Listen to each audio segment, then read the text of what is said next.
So today's service dog handler chat is going to be a really easy one, but it's also a super important topic that we all work with on a regular basis. Um, no matter pretty much where you live in the US, you're going to have times when you are dealing with heat related issues. So the extremes are going to depend on where you live. You know, obviously, the more southern you live, the higher the temps are going to be versus the more northern you live. Like me, I'm not very far away from Canada. So, you know, those kinds of things can really make a huge difference. But so, what we want to do first is kind of go over what are some of the issues that can happen with heat related incidences. Um, and so there's the big three, and it works the same as people, and that's kind of why I got this part of the topic or talk today. I used to be a medical first responder, so I'm really familiar with some of the health stuff. And it's same with dogs as it is with people, which has really helped me in like developing what I do for my service dog in the heat because I know what I need in the heat. And with my health issues, I don't do well in heat. So if I have to make adjustments for me, I know I have to make adjustments for my dog as well. So the big three to watch for is the first one is heat stress. And that is just the simple signs that, okay, they may be starting to have a problem. So more rapid panting, the tongue hanging out, um, and like, oh, can't think of the word. So they don't necessarily sweat the way that we sweat. You'll see things like everyone knows like the nose might start to dry, but the paw pads are actually a good sign of that too. If your dog's paw pads are normally kind of soft, if they're having heated issues, they'll actually start to feel a little bit harder as well. And that's a mix of things that could be from walking on a hard surface, but it's also the body's natural reaction of trying to put all the moisture in the body into where it needs to be. So that can be a simple sign of, you know, like I play with my dog's feet all the time. And, you know, I know what Belle's paw pads generally feel like. So if I touch them and they're a little bit stiffer than normal, she may be having heat related issues.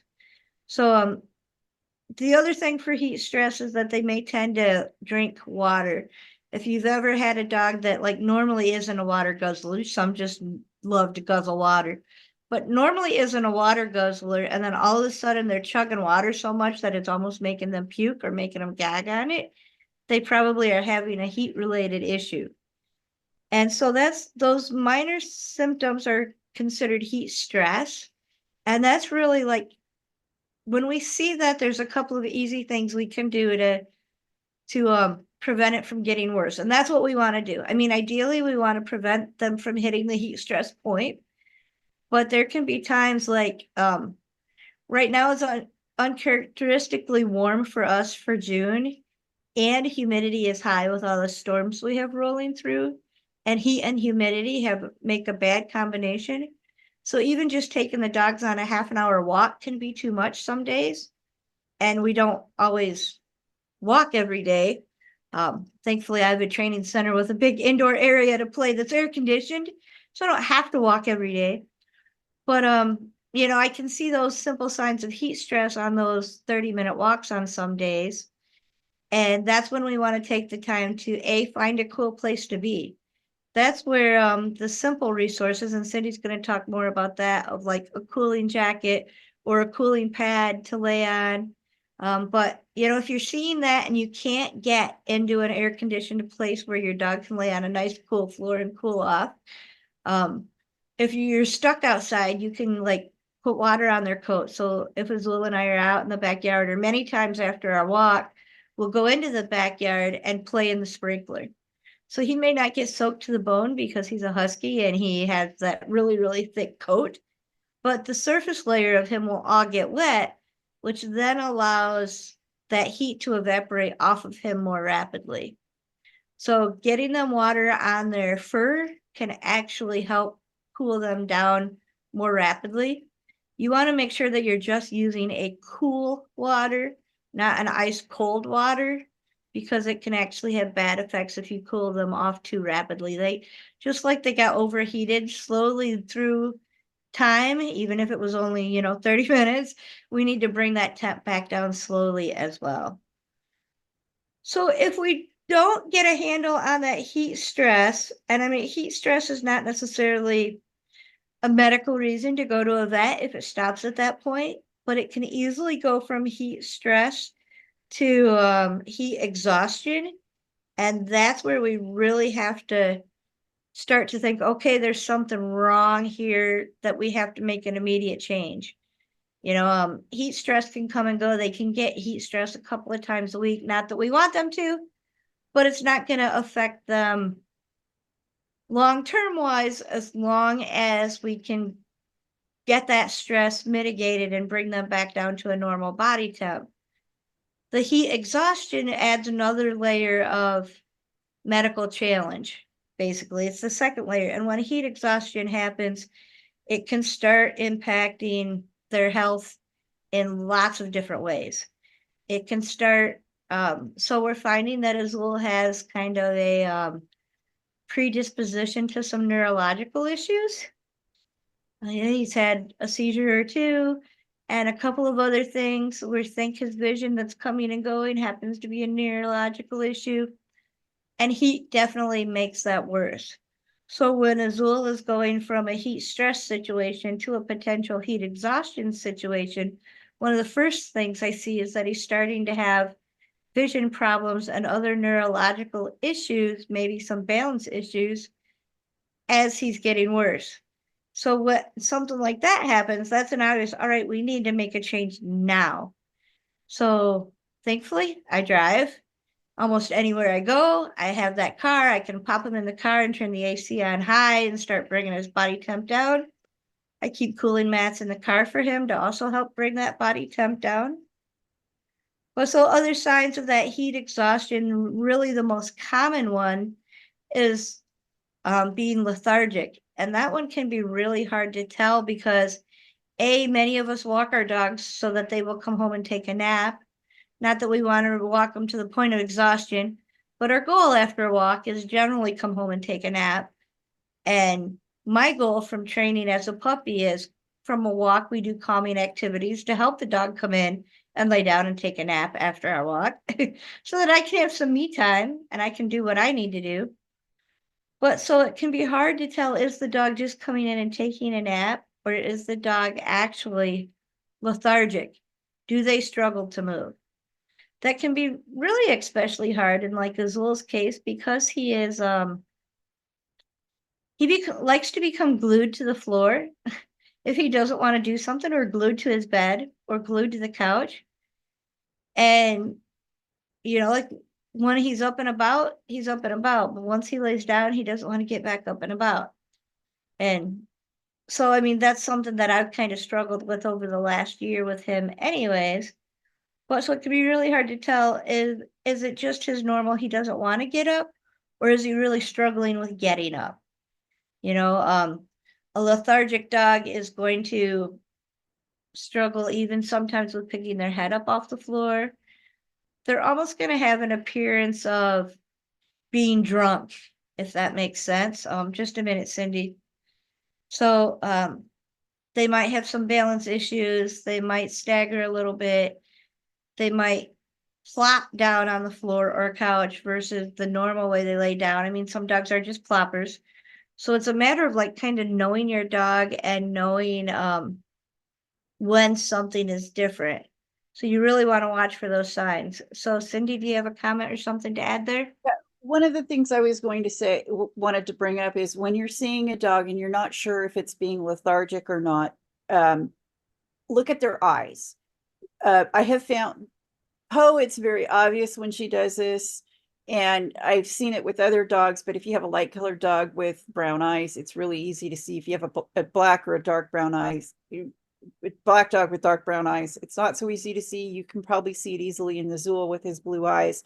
But if they're laying down and resting after a walk and you walk past their bed, their eyes are most likely going to follow you. And that is a good indication the lights are on, somebody's home, they just don't want to move for whatever reason. My dogs have a very strong settle response. It's something that we've worked on, and especially Poe. And there's times I've walked by and her eyes will be closed. And as soon as I walk by, the eyes open and she follows me with her eyes. And Poe is not one, you pretty much have to almost force her to move sometimes if she's settled and in the way. So But the eyes still track. the That's eyes very true still with Azul track. too. And so that's something, it's a very subtle thing. But if it's something to look at, because if they're having a neurological issue from the heat, they are not going to be able to focus their eyes on you. Same as a person. That's like when you go into the ER and you have a head injury, one of the things they look at is your eyes, because they want to see, and they have you track, they want to see if your eyes can track. With lots of neuro issues, there's the tracking just isn't there. Another easy one for Azul, being the husky that has the swooshy tail, is that if he's laying down relaxing and anybody walks anywhere near his direction, just the tip of his tail wags. And that's his like, should I lift my leg for a belly rub kind of sign? He wants to know if you're coming close enough for him to lift his leg up. And so if I walk past him and his tail's not wagging, that's usually a sign that something else is going on, because it almost always wags every time you walk past. And, that's just his, do you want the belly rub? Are you coming to me? Kind of sign. So it really is important to like know your dog and what their commonality is. So if you think something is off, it's really hot outside, it's a good idea that it is a heat related thing. And you want to take that heat exhaustion really, really seriously. That's the time to really like soak them down with water, a cool water, not a cold water, um, and really start to get that temp lower, because if you're not seeing that change, that's also the time to seek medical help. So if, for example, you're seeing that, okay, we just came back from a walk, you just came back from a walk, and you're seeing that those mild signs of heat stroke starting to set in, the lethargic is hitting, their eyes maybe are not focusing quite, and you can work to get them cooled down. Maybe you have fans blowing on them, maybe you are able to get them wet, maybe they're able to lay on a nice cool floor in an air conditioned room. And so if you're seeing improvement, then you might be okay with staying home. But if you're not seeing improvement and it continues to go on for any length of time, and vets are going to disagree on what length of time that is. But if you're doing everything you can and you're not seeing improvement, then you want to seek out veterinary care. If they're refusing to drink water, even though they're hot, they're probably having a heat exhaustion type issue. And that's a common one with Azul too. There's been plenty of times where he has refused to drink water, even though I knew he needed it. And so then the water it usually gets poured on his head, not necessarily his ears, but like the back of his head, neck. I try to splash a little bit on his tongue, because we know the panting is where the heat can leave the body through the dog's panting and the water that evaporates off of the tongue. But if their tongue is bone dry, they're getting rid of less heat.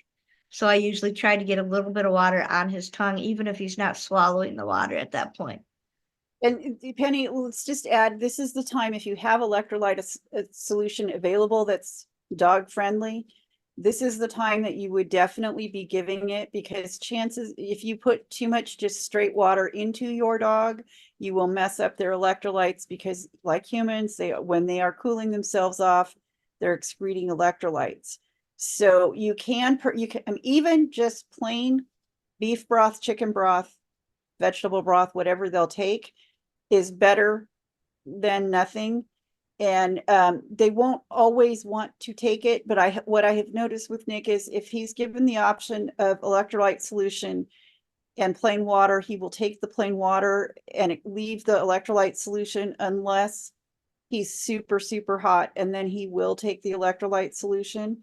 So I generally have it on hand, but it's not something I always offer him. But this is a time, if you think your dog is going into heat exhaustion, this is when you definitely want to consider, do I have broth at home?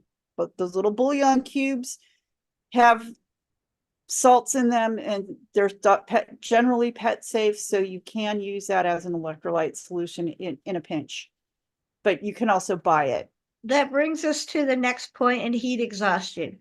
And this was something that I didn't used to know. So I was really, I get geeked when I learn something new, So the gastrointestinal tract also suffers with heat exhaustion. So that's where you're likely to see the dog might throw up water because A, they just tried to drink too much, or B, they have a stomach issue going on, so their stomach isn't able to digest because they're having a heat exhaustion issue. So you might see vomit, you might see sudden diarrhea, anything in the intestinal tract. And so for Azul that sometimes has an upset stomach in the morning anyways,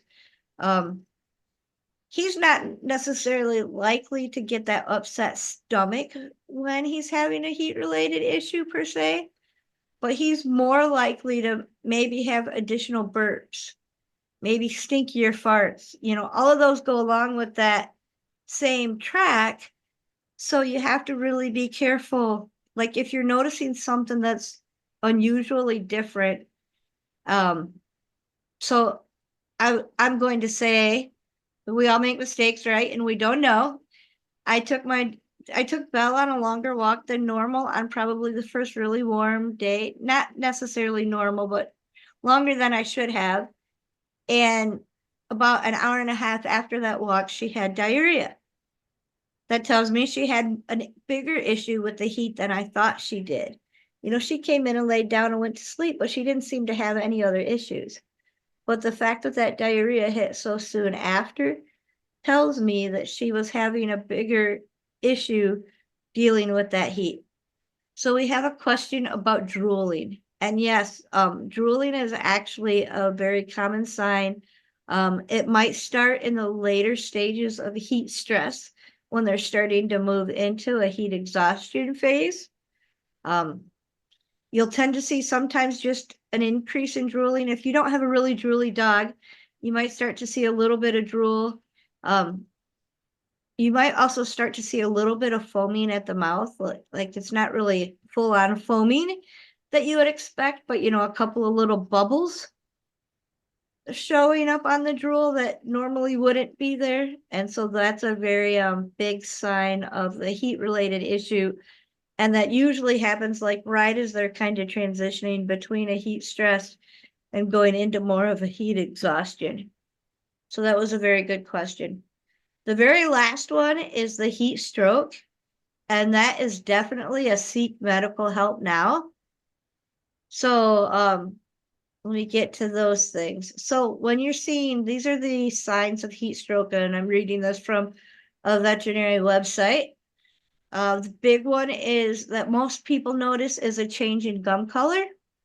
So normally their gums are not necessarily a bright red, but kind of a reddish tint, maybe a darker pink, but it will start to go pale, or it can have the opposite effect of turning almost like a bright blood red because the blood is so close to the surface as it's trying to get rid of the heat.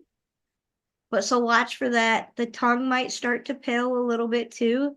If you've ever seen a dog with a blue tongue, they were likely having signs of heat stroke.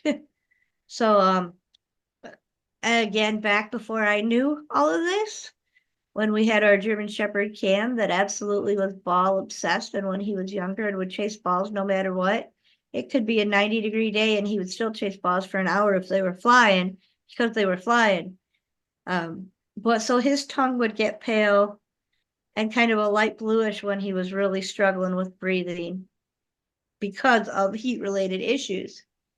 So you'll also see, and this can be hard to tell based on dogs because some dogs are different.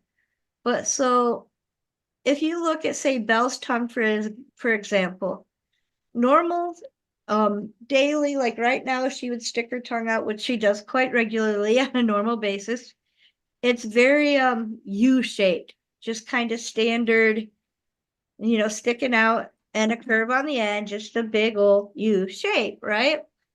Well, when they are having heat related issues, that tip of the tongue starts to swell. So it starts to create a bulge around the end. So the back part of the tongue stays the long and skinny that it normally is, and that tip grows wider and wider. So you can kind of judge that based on how severe their heat related issues are. If it's just starting to grow, then they might be having a heat stress incident. If it's really big, they might be borderline heat exhaustion. And if it's big and pale, then they probably are doing a heat stroke issue.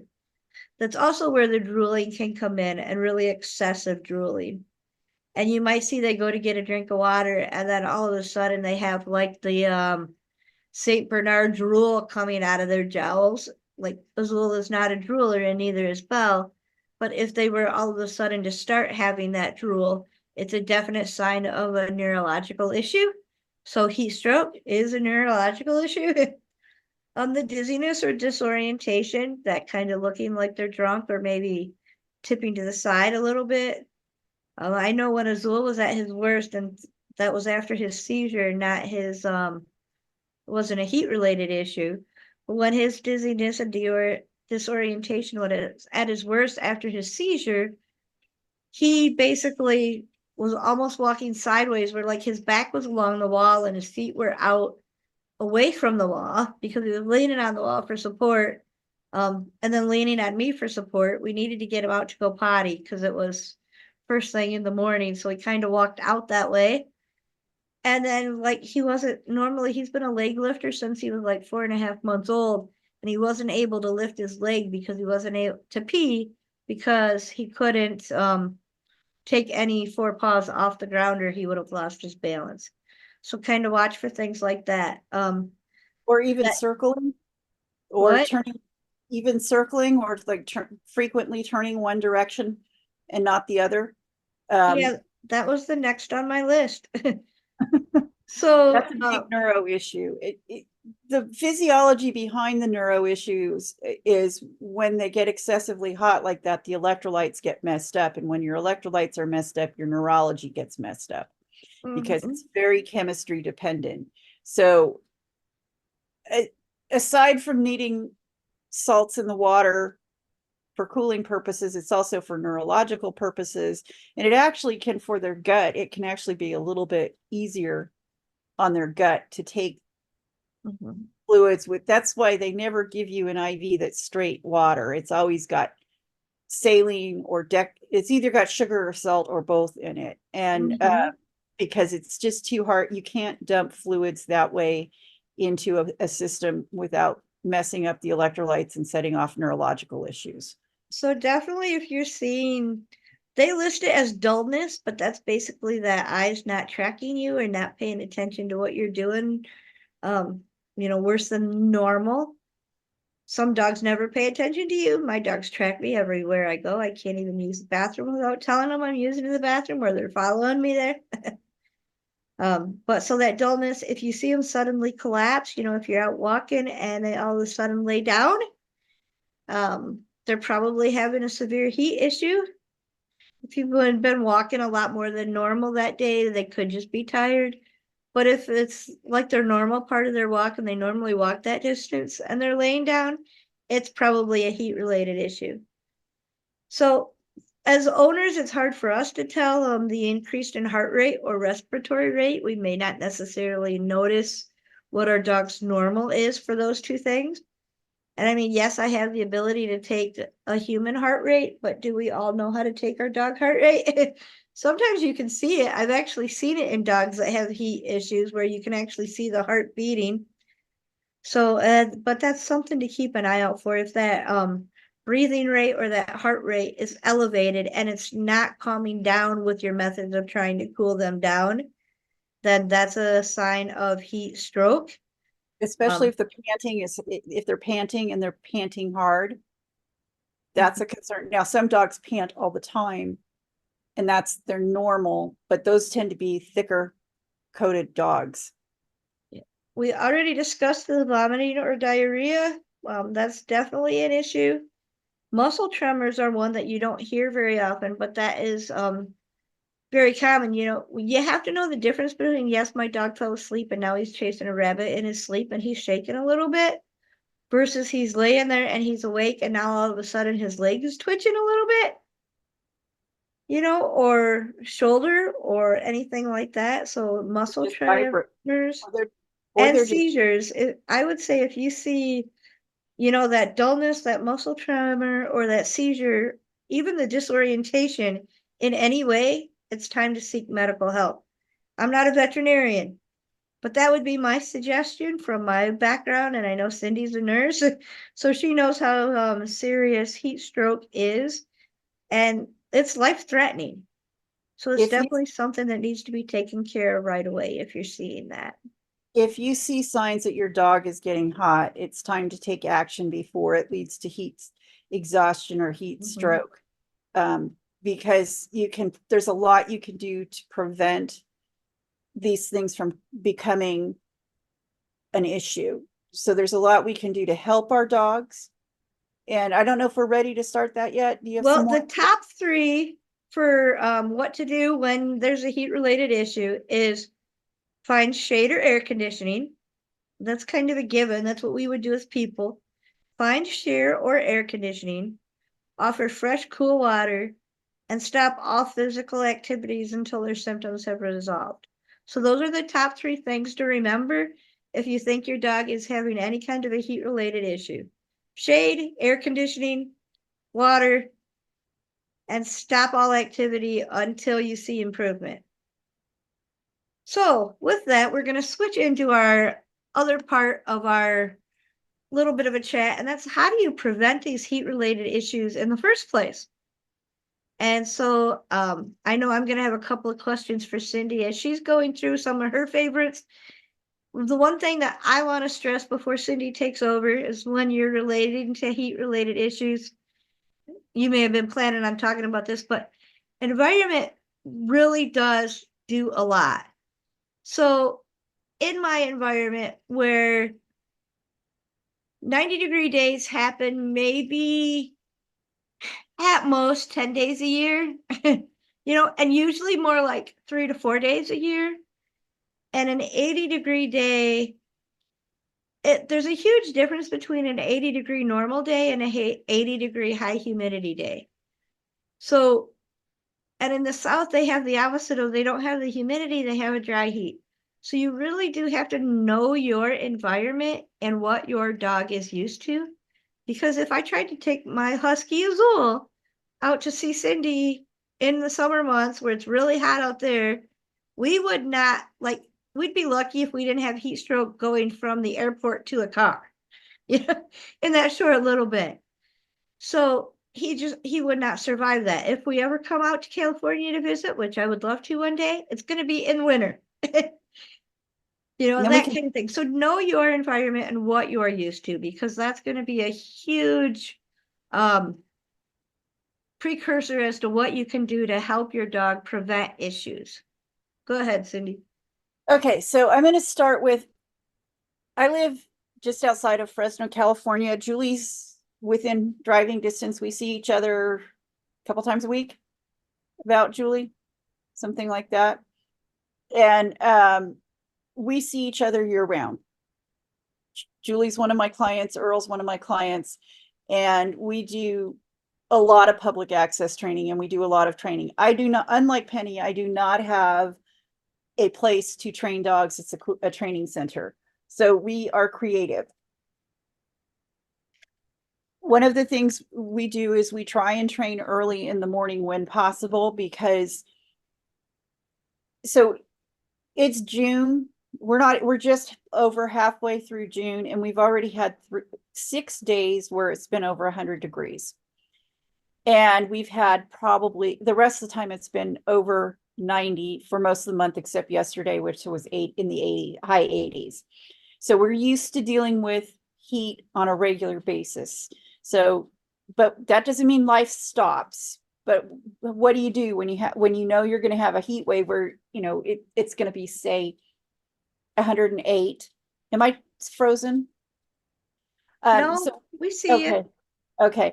So if we know it's going to be hot, what are some things we can do?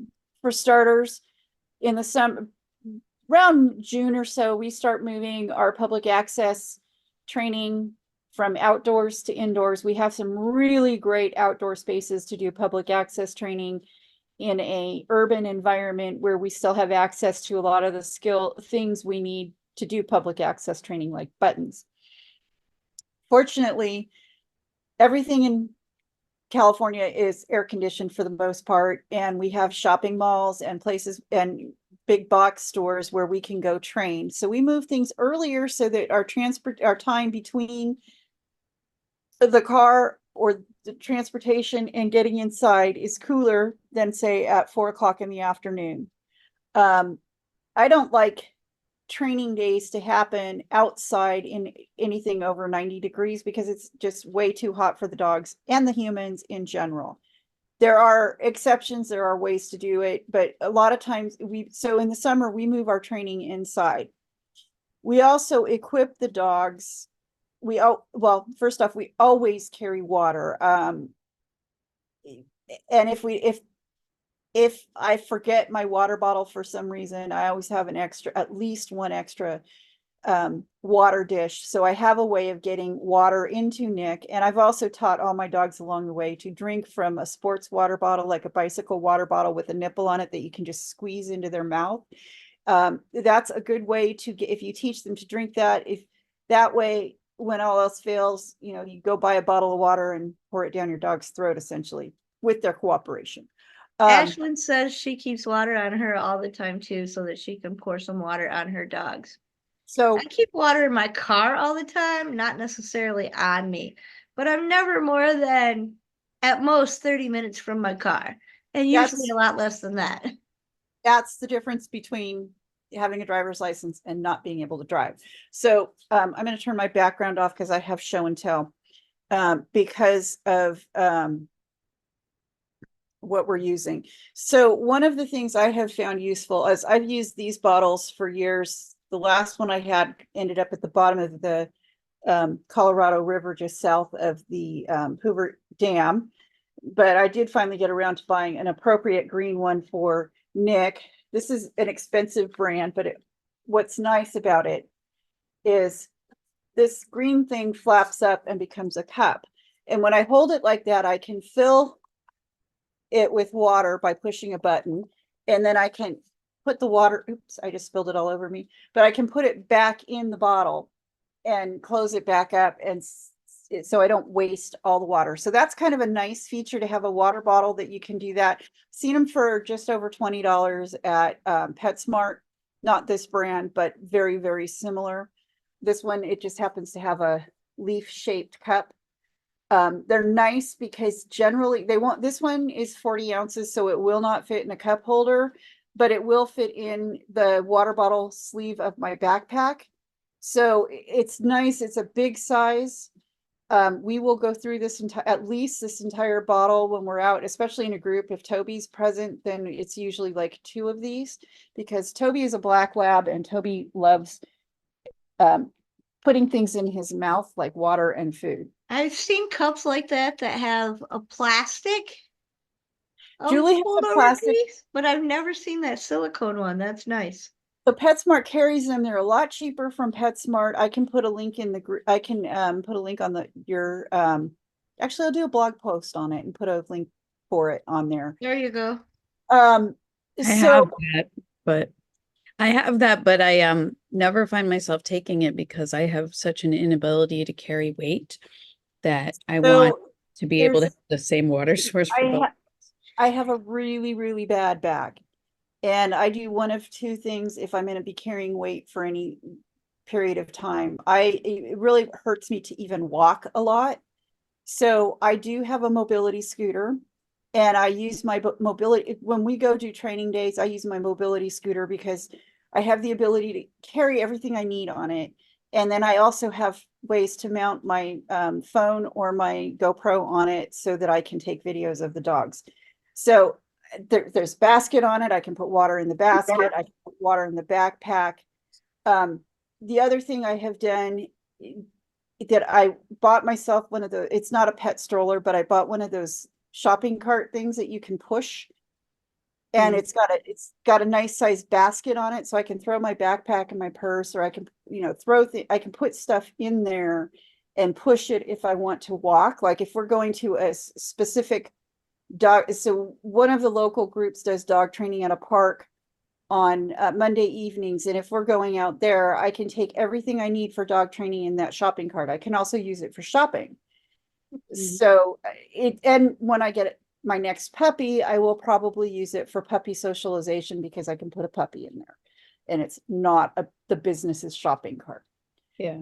So those are kind of nice. And then if you need the balance for walking, you've got it, and you don't have to go, oh, I need a walker. But that's just a tool for me. And I guess if worst case scenario, and I was out with that and Nick had an issue where he couldn't walk, I could probably sneak him in there for a little bit. But that's how I save my back. The other thing to keep in mind is in areas that are routinely hot, like where I live, where 100 degrees is the norm in July. Most businesses either have a drinking fountain or sell water. And so and most places are going to be more than happy to get water for your dog.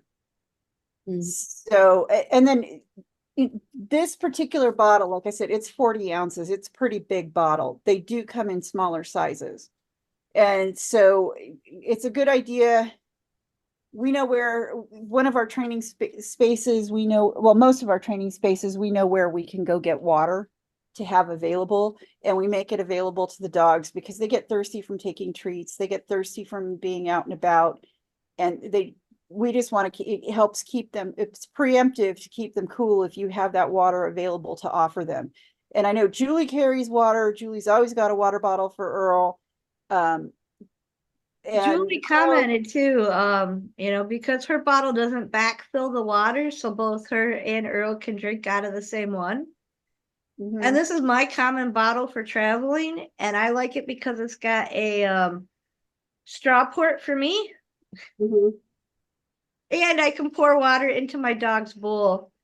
And the one that I take in my car is very similar, only bigger.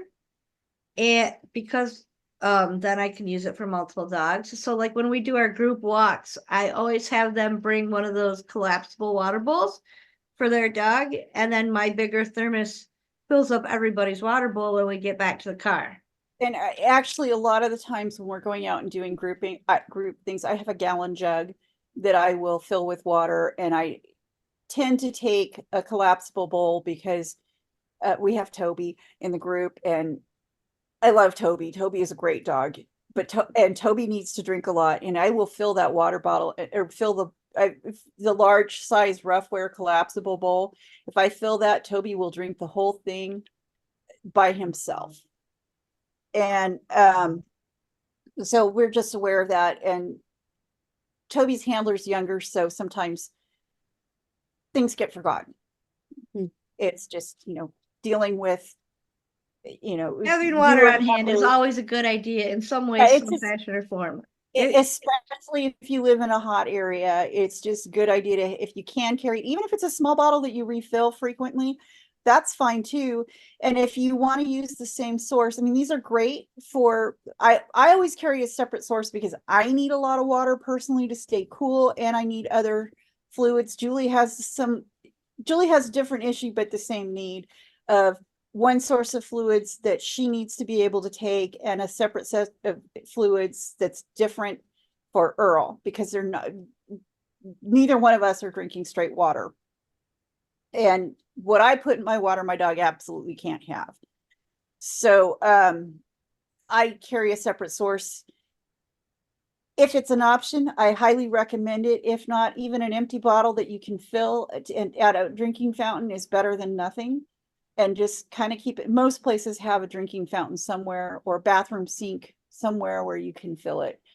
Other things that we can do, and I know Julie does this as well as I do, is cooling coats.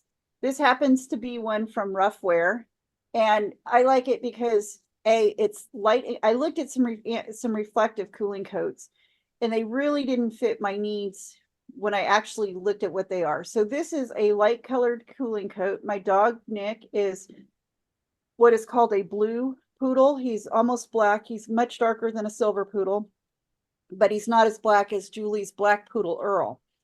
And what I like about this is it's light in color, so it reflects the heat back onto, it reflects it rather than absorbing the heat the way a black dog or a dark dog does, it reflects the heat back. It's also silver on the inside, so it doesn't show dirt as much on the inside, and it reflects, it keeps the reflection going. The other thing is it is a evaporative cooling coat, so when you get it wet, it just helps keep the dog that much cooler. So I looked at the reflective ones and they just weren't going to work the same way I needed. And if you get in a humid area, an evaporative cooling coat is not going to work in the humidity because the water's just not going to evaporate. You can pour cold water on it, but it will still heat up and still keep the dog hot. But pouring water on, repeatedly pouring cooler water on a cooling coat, even in a humid area, is going to keep the coat cooler. The issue we run into here in California with at 100 degrees in the shade is it's much hotter in the sunshine, especially if you end up walking on asphalt. I don't know anybody that goes barefoot in this area in the summer because the ground is just too hot. Yet a lot of people don't put shoes on their dogs enough. I know Earl wears shoes most of the time when he's outside. I know there's a few exceptions when he doesn't, but Nick wears them mostly when we go do public access training, and we go for an outing. The problem is this asphalt here gets superheated because it's got direct sun. We don't have a cloud cover keeping the humidity in. We have direct sun shining on black pavement, and that makes the sidewalk extremely hot, and pads can get burned easily. They just have to barely walk across the sidewalk to get their foot pads burned. So in comes the need for shoes. These are my current favorites. Thank you, Julie, for turning me on to these ones. These are the Roughwear High and Light, and they're not quite, the tops are not quite as thick as the tops on the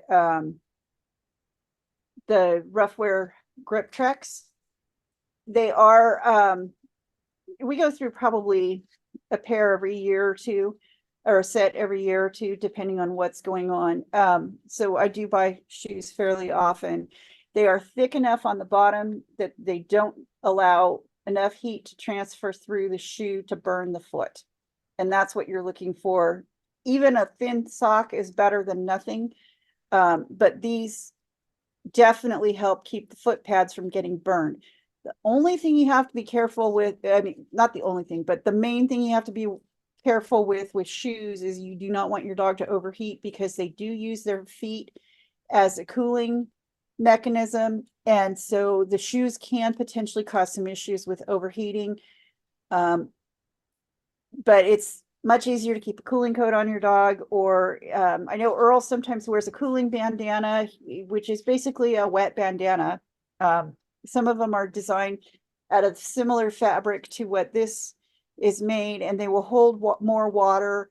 They work well with dogs that, like poodles, tend to, when they have their faces shaved, they have, basically from here, their muzzle, and then they have a V down their neck. And so it's nice to put that cooling coat across or the cooling vest across, or bandana across their neck, so that when it's wet, that cooling is going into a really good spot, because in your neck, you've got your carotid arteries, and that would be cooling the blood going up to the brain, which will help with the heat regulation.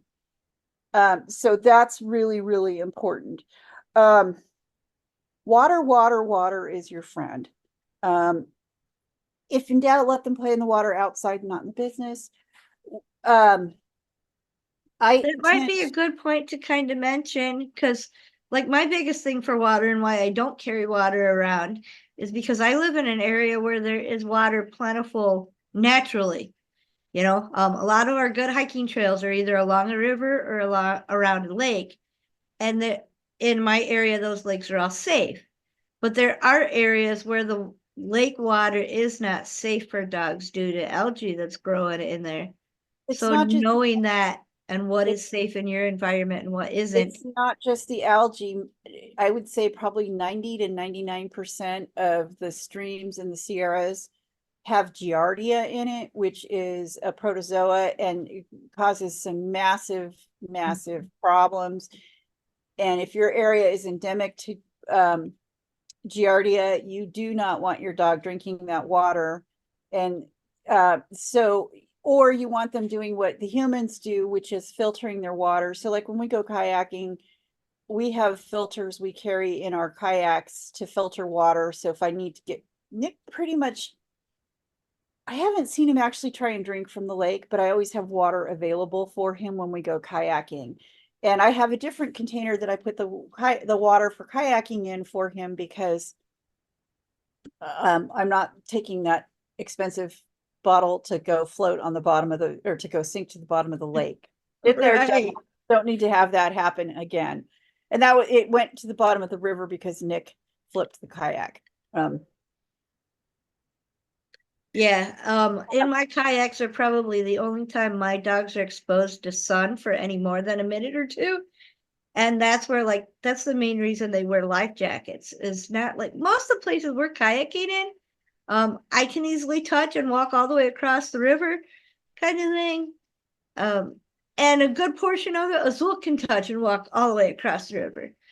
So life jackets aren't necessarily a thing for safety for that reason for us, but they're always reflective, or at least the ones that I buy are always reflective. So they help keep that sun off of they're the. lighter in even a red one is lighter in color than a black dog. Right. Nick always wears his PFD on the water. However, we tend to kayak in lakes rather than rivers, because and we have to drive quite a ways to get to a place where we can kayak. And I just feel better having Nick in a PFD, but he also he was wearing a wetsuit under his PFD, which also adds to buoyancy. And it can be a double-edged sword. It can get wet and keep him cool, or it could potentially make him hotter. So you need to take those things into consideration. If you're putting a cooling coat on, you need to be, you have a black dog and you put a white cooling coat on them, the chances are the dog's probably going to be a little bit cooler than they would without the cooling coat, even if you don't wet it down. The other thing is really timing is super, super important. Like I don't go out when it's 100+ degrees. We only go out for potty breaks. We don't go out for walks. We don't do a lot of playing outside. We do a lot of indoor activities. Sometimes that means that the indoor activities are at some place, like Lowe's, which is pet friendly, if you didn't know that. Lowe's is pet friendly. Home Depot technically is not. And so you will see pets in Home Depot, but oops, that's the wrong background. You will see pets at Lowe's, but going someplace, depending on where your dog's level of behavior is, going someplace like a mall can be, if you need to do some training or walking, that's a great option. Or if you're like Penny and you have a training center you can take them to play in, that's a nice option. Azul did a lot of his summer walks at Home Depots and hardware stores and things like that, just to get some of his adolescent exercise needs met in air-conditioned areas in the summer. Belle hasn't done that so much because of the training center. But interrupting anyways. I just have to tell you, I just got an alert. My paddleboard is in California. Oh, you bought a paddleboard? Yeah. Well, send it here. Supposed to be I'll here take by it. Friday, but it's in California right now. Oh, it can make it. So the other thing, you know, timing is super, super important. Like I said, we had moved our public access training group from 11 o'clock to 10 o'clock for the summer. We are going to increase our zoo trips in the fall, but we're waiting until fall because I really don't want to, we're not going to see the animals when it's 100 degrees out, and we don't want to melt our animals at the zoo. So we're going to do more of those trips, but you know, we are changing our outdoor activities from, you know, from being outdoor, specifically outdoor, to being indoor places like Home Depot, the mall, pet friendly stores. We are not going to the outdoor mall while it's 100 and some degrees. We are not going to Old Town Clovis where it's 100 and some degrees. We are going to watch our Friday evenings because there's a really cool farmers market in Old Town Clovis, but I know Julie doesn't want to go to farmers market when it's 110 degrees outside. But we're looking at farmers market at Kaiser on next Wednesday. So we're looking for things like this where it's cooler and we have options for training the stuff we need to work on. And so it's also important to note that, like, there's a trail behind my apartment complex that's a wooded trail that's actually lovely in the summer, especially at 7 o'clock or 8 o'clock in the morning. And fortunately, everybody's there at 8 o'clock in the morning when it's cool. So I don't take Nick there because he doesn't do well on that trail. So it's important to keep in mind, you know, what is the circumstance? Where are we going? You know, if it's a 100-degree day, we might go up to the lake and go play on the kayaks, but we're probably going to be getting in the water a lot. And actually getting in the water is going to cool you down. It's going to cool your dog down. Penny was talking about cooling the dog down rapidly and putting water. One of the best places to do that, because you can control the temperature of the water and make it so it's cool enough that it's going to cool your dog, but not too hot to cool, not too cold, is to put him in the shower, because everybody's shower has some sort of hot water source on it. And even if it's not hot, if it's lukewarm, you're going to cool your dog down some. And so I always have a handheld for like $20. You can get a handheld shower head, which is a nice piece of adaptive equipment for the shower for anybody, but especially if you have and if you have a service dog, it's really nice to have if you want to give them a bath at home, if you need to cool them down, just general, get mud off of them, whatever. It's nice to have that. So that's an option. Ending a training or ending an outdoor session with playing in the hose, if that's an option, is also a really good thing to do. Except it can cool them off too rapidly. It can cool them off too rapidly, but it's also one of the things that we have done when it's been really hot and Nick needed to play. I would go take him outside, and he had at the time he had a puppy pool, kiddie pool. It was puppy pool. And he would go run back and forth. It couldn't fill water with the hose without him going nuts. Julie has witnessed this. And he loves biting the water and playing the water. So I would play and I would squirt the lawn with the hose and fill the tub up and squirt the lawn, and he'd chase it. And that was a nice way for him to play and get some energy out without overheating when it was super, super hot. Exactly what Azul does too. I also recommend, so with Toby, we've had issues getting in the car when it's been too hot because he rides in the way back of the car behind a dog grill. And he does have a fan back there, but I don't know if any of you remember as a kid riding in the way back of the station wagon and you're yelling at your parents to roll the windows down because you're melting and they're nice and cool with the air conditioning on, especially if they had a really dark interior on their car or a really dark car. So we did some troubleshooting with that. And so now the car gets turned on, the air conditioning gets turned on, the fan gets turned on, and a cool mat that has not been sitting in the car gets placed in the back, preferably a cooling mat, and towels over the back bumper so he can get in without burning his paws on the back bumper. So you have to look at, and those little things, they may not seem like, and you kind of might go, oh, that's a real pain in the butt to do that. However, you don't want your dog overheating, because it's an even bigger pain in the butt to have to take them to the emergency vet because they're too overheated. So if that means, if you need your dog and you can't leave, the other option is, this is going to go against a lot of what people say, well, why have a service dog? If it's too hot, don't take your dog. If you don't have to go, don't go. But if you have to go and it's too hot for your dog, don't take your dog. I would totally agree with that. And then we can make that choice as to whether we want to be in the kayak. We don't necessarily have to take the dog with us if it's going to be too hot for them. The other thing I want to touch on is selecting your dog breed. Now, Earl, Nick, and Toby are all very dark colored dogs, and we do a lot of stuff for them in our environment to keep them cooler. One of the things that Nick recently had, he's a standard poodle. He had full cords with a Continental. I recently shaved him off because I figured if it was 100 and something on June 2nd, then we were not going to put up with cords all summer. It was just, he couldn't cool down. It was just not an option. He got shaved. So I think choosing your dog breed wisely, I retired Poe at 3 for a variety of reasons, but one of the factors that came into retiring Poe from public access completely was she's Great Pyrenees and she's got an 8-inch double coat, and there is just no way she can function. She can't even be outside other than to go potty when it's 100 and something, and oftentimes she'll refuse to go outside when it's that hot. She would rather be laying under a ceiling fan on her back on tile, or on her raised bed. The other thing is, like if you're going to an event and it's going to be warm, you can take it, a raised bed, a raised cot, a folding raised cot is a nice thing to have. They can be bulky to carry around.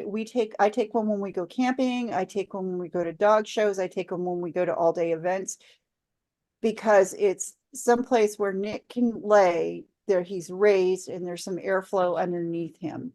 If I were choosing if I were choosing a dog based solely on color for my next dog, I would probably go with a cream or a cafe au lait, or a lighter brown, or a silver poodle, if that was an option, just because the lighter colored dogs do not get as hot as the darker colored dogs. Now, if I had if the dog with the darker coat had the better personality, I'd take the dog with the darker coat. Because you can do things to mitigate the darker coat. Right. But I would can't always mitigate the personality. Right. And then, so Lulu has a Samoyed, and he's great, and she lives in Maine, and she doesn't have the heat issues the same as I have. I personally would never choose another Great Pyrenees or a Samoyed or a Newfoundland in my area because of the heat, because it would be 6 months out of the year I would be leaving the dog at home.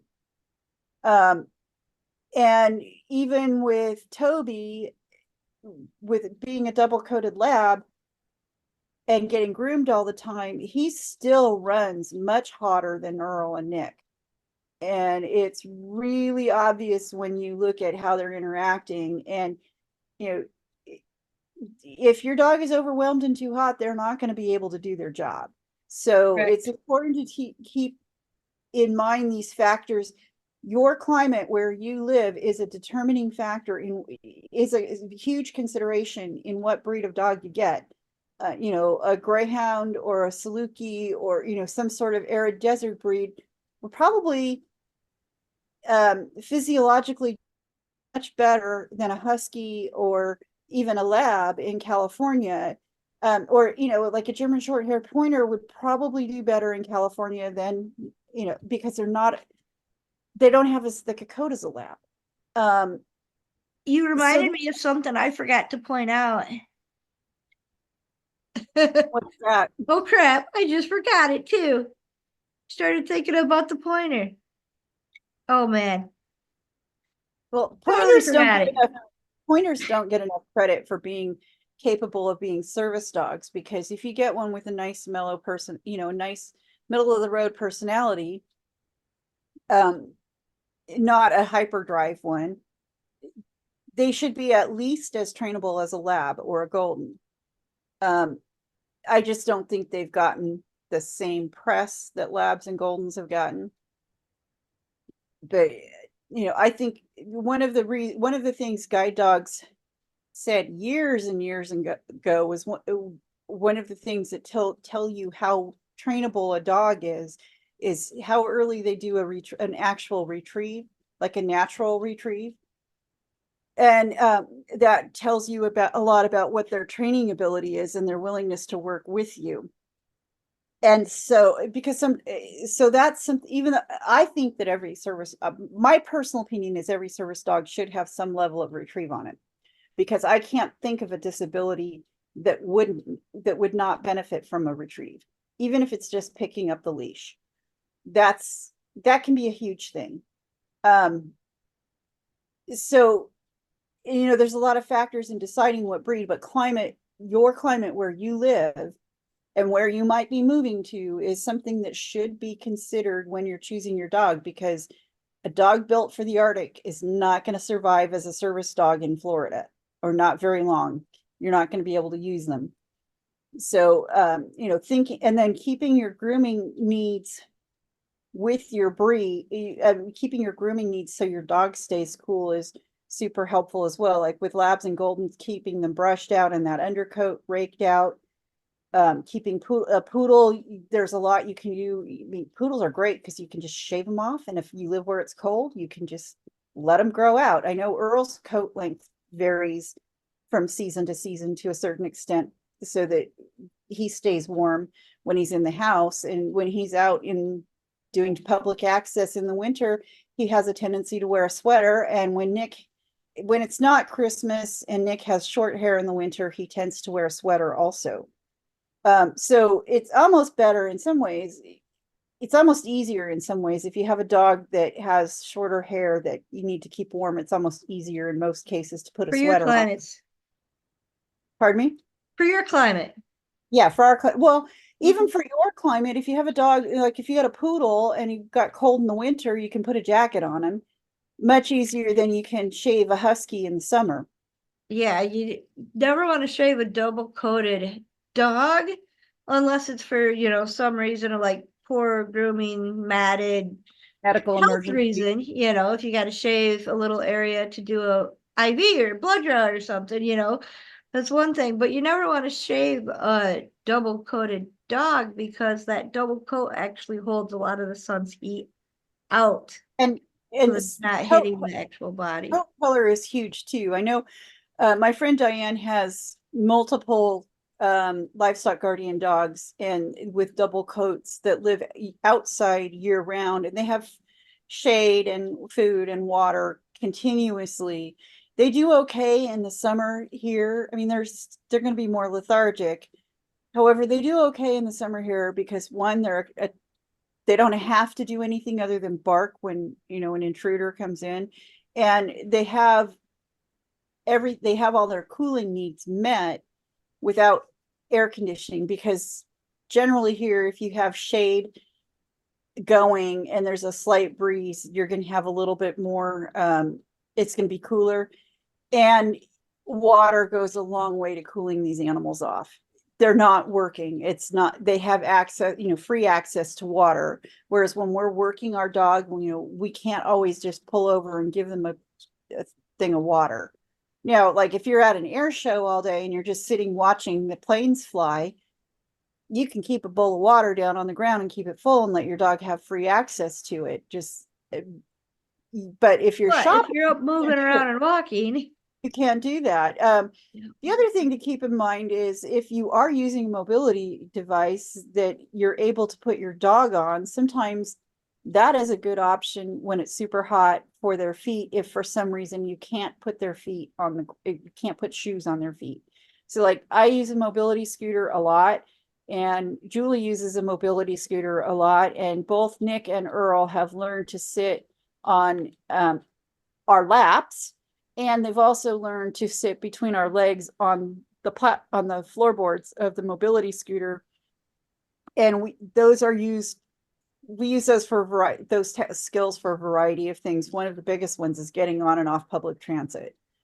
But it also can be used, like if I need to go someplace and I need Nick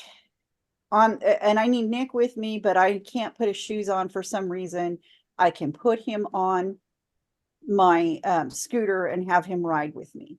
So We need to wrap this up. Can we just double check? Does anybody have any questions real quickly?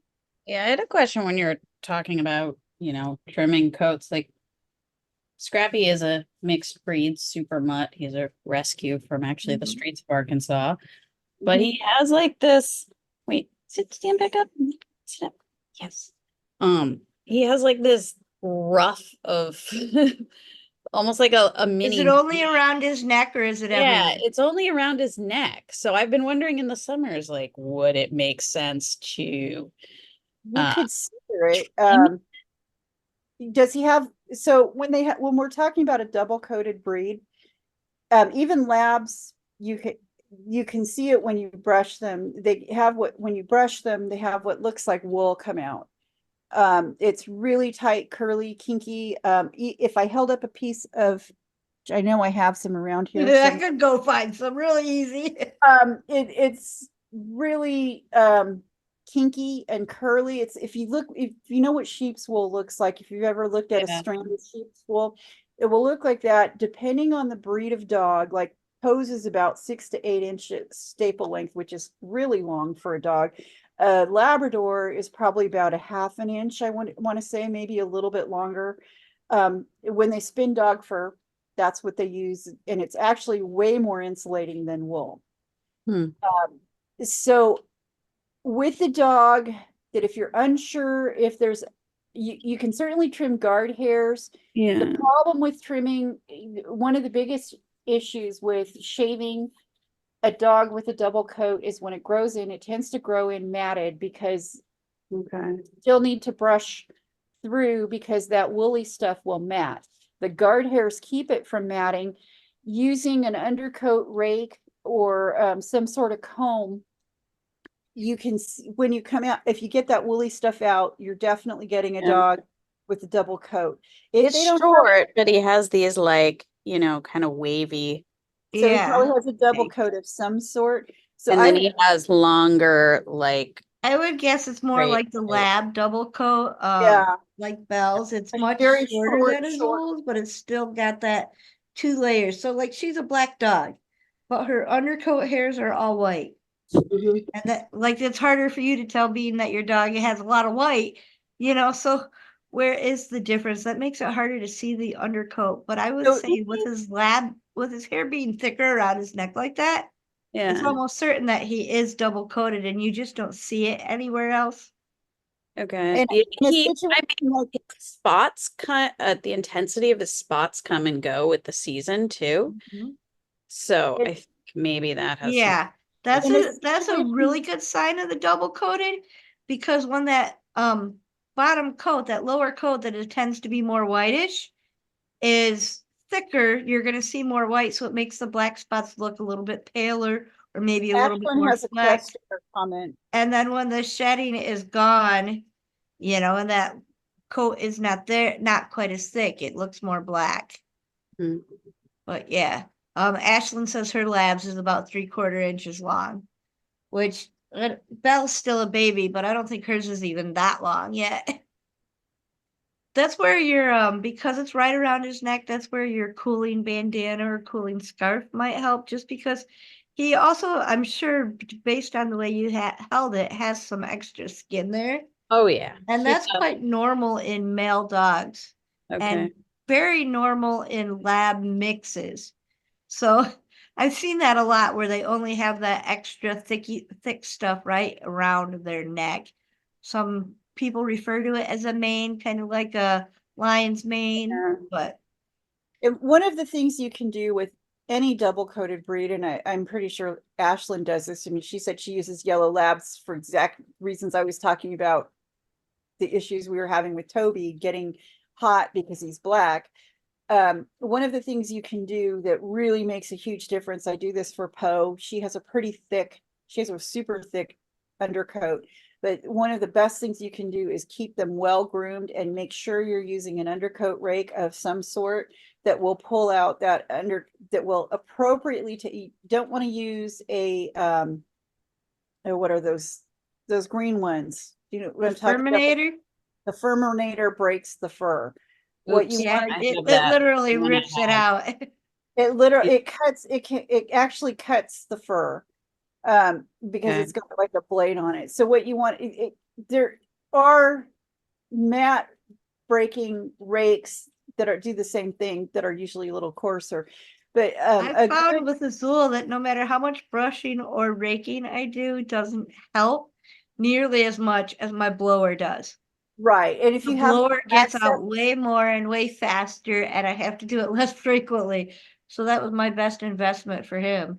and if you have access to a place like really great way to do it is if you do if you do bathe your service dog frequently, like Nick gets bathed once a week, partially for his grooming requirements and partially because he's a service dog and that way he doesn't smell as bad. But if you have access to some place with a dog wash, like Tractor Supply has a lot of them, what's that other pet store on Pet Shaw? Supplies Plus. Yeah, Pet Supplies Plus in our area has one, but they're fairly common to have a self-serve dog wash, and if you do that like once, it's like last time I paid, it's under $30. I think the last time I paid for one, it was like $15. Yeah, Um, they're like Mine, 15 unless you and buy the Super Saver package. I right, ain't going though. but even that, it's not that bad. It's better that way. You have access. You can blow them, and then you don't have to clean up the mess. So, like, if I'm giving Poe a bath, I pay for it for her to go to go there. My dryer's better, but I have issues with the hair going everywhere. So I would rather just. I mean, it's a white cloud when I wash her there. But blowing it out, even just, if you did it in the bathtub with a blow dryer on cool, that works too to get the hair out. Especially if he's a smaller dog. If he's a larger dog, it's worth the money to invest in an actual blower He's with like cool. 25 pounds, so I wash him in my shower with the detachable shower head. I wash, Nice. but yeah, I mean, if you've got a blow dryer that you can put on cool, I would use that and blow it. Maybe do it in the tub because you probably won't get as much hair around your bathroom as me. But I do it outside. We sit in our backyard in the shade and blow Azul. You live in a rural environment and your neighbors aren't going to complain about dog fluff everywhere. Right. I don't have any neighbors that see it. It does hang around in my backyard sometimes for a week or so before the birds all pick it. But I do have to run, so we have to get this done with.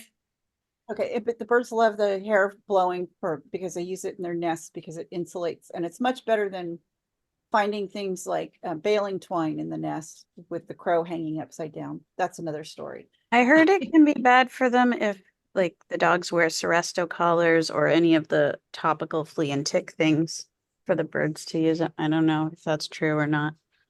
Well, all pesticides are neurotoxins. Yeah, so So I was told if they wear that, don't leave their hair outside. I leave. Also depends on how often you're washing your dog. Yeah. Because if you put that on and if you wash your dog, you put that on and then you wash your dog and blow your dog out again. The detergents break down pesticides, so it should just come off what hasn't been absorbed by the dog. And Ashlyn's got her hand up. She just had put a comment in that labs vary between 1/2 inch to 3/4 of an inch. And sometimes, like Daisy, they have tail hair that's longer on their back. Their tail fur is longer than what's on their back. Yeah. Like Roz, the golden retriever that I fostered for a while. She has the longest tail feathers I've ever seen. And we do cut those and her butt fluff for her at least twice a year just to keep it from getting so matted, because otherwise it would be a good 6 to 8 inches long. Well, I don't think we've ever let it go beyond 6.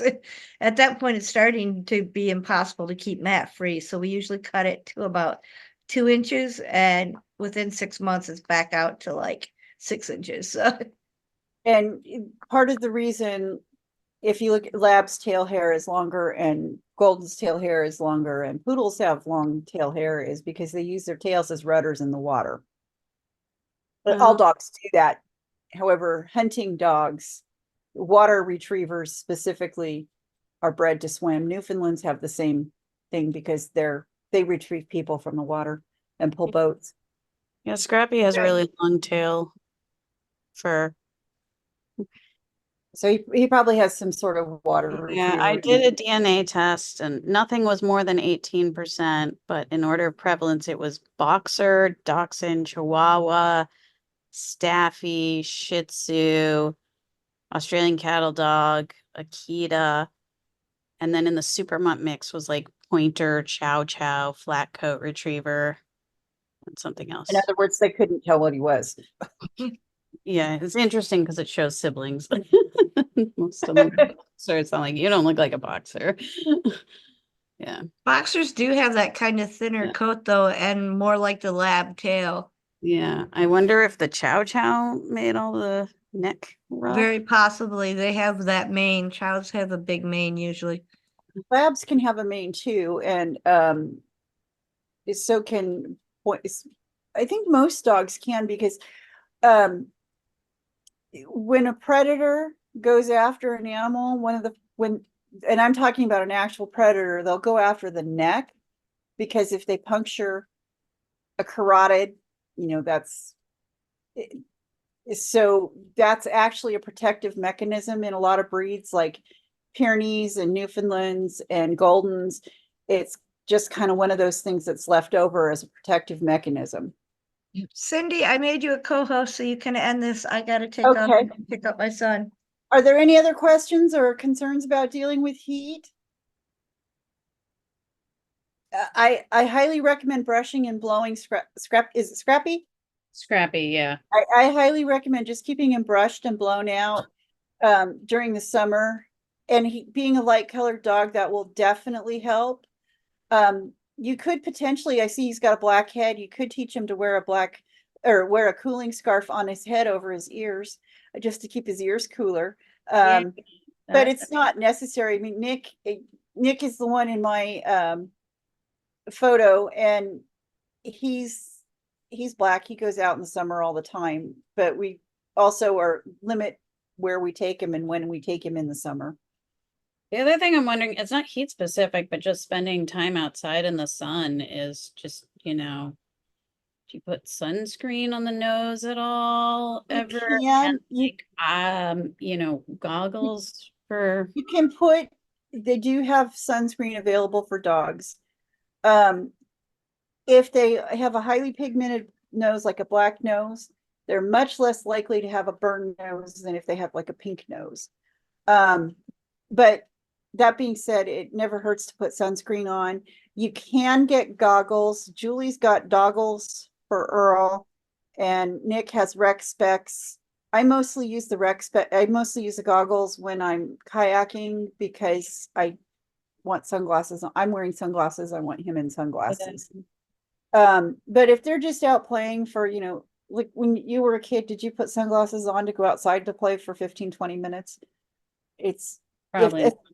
If they have darker eyes, Yeah. it's less of an issue. I would be more concerned about like Azul, who's got blue eyes. Because for whatever reason, there's more issues with light sensitivity with people with lighter eyes. And I would imagine that travels across species. I would imagine that is appropriate, is somewhat, because if you look at most animal species, most animals do not have light colored eyes. Actually, more humans have darker eyes than not. So, but if in doubt, it's better you can buy goggles fairly inexpensively. And if you're worried about it, teach them to wear goggles. A lot of service dog handlers will put goggles on their dogs for other reasons. It's a good idea when they're hiking to keep things from poking in and out of poking their eyes. It keeps little kids from poking their eyes. I haven't done any tests with it to see if it really does make a difference, but potentially could stop some staring from other dogs. Especially if you do something like what I did to Nick's. He's got googly eyes on his on his kayaking lenses.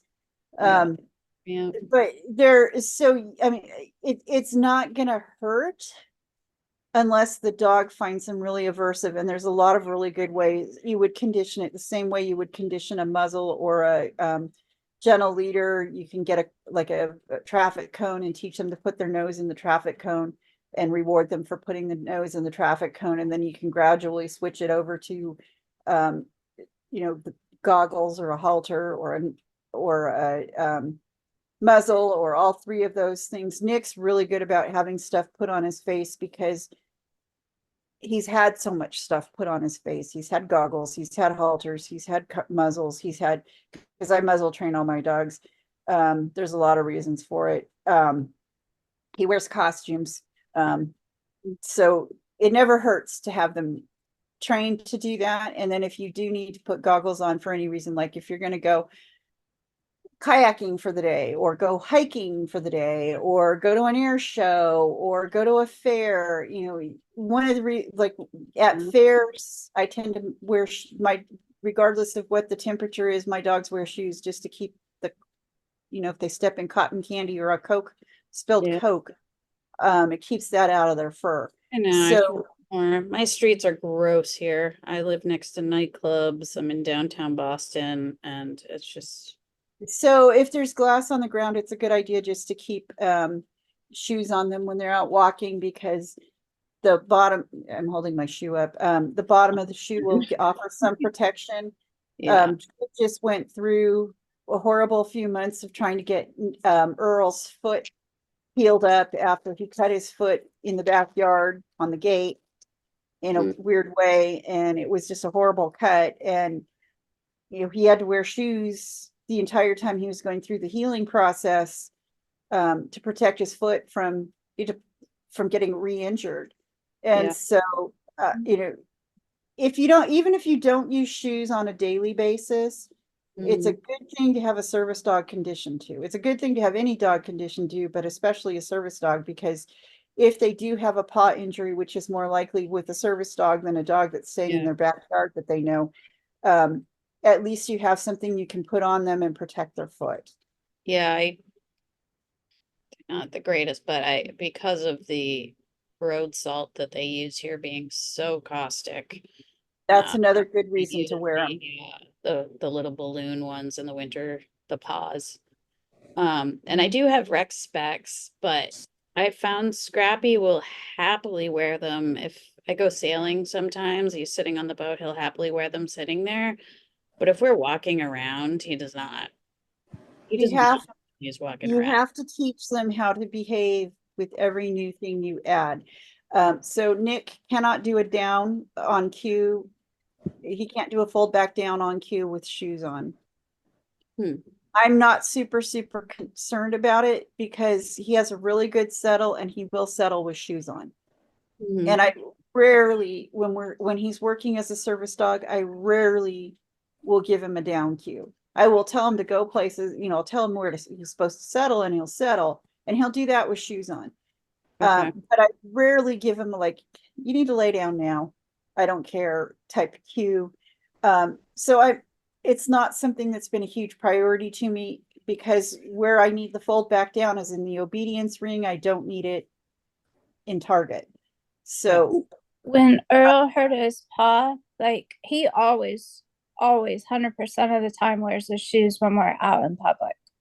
So he brings me his shoes. He has no quarrels wearing his shoes.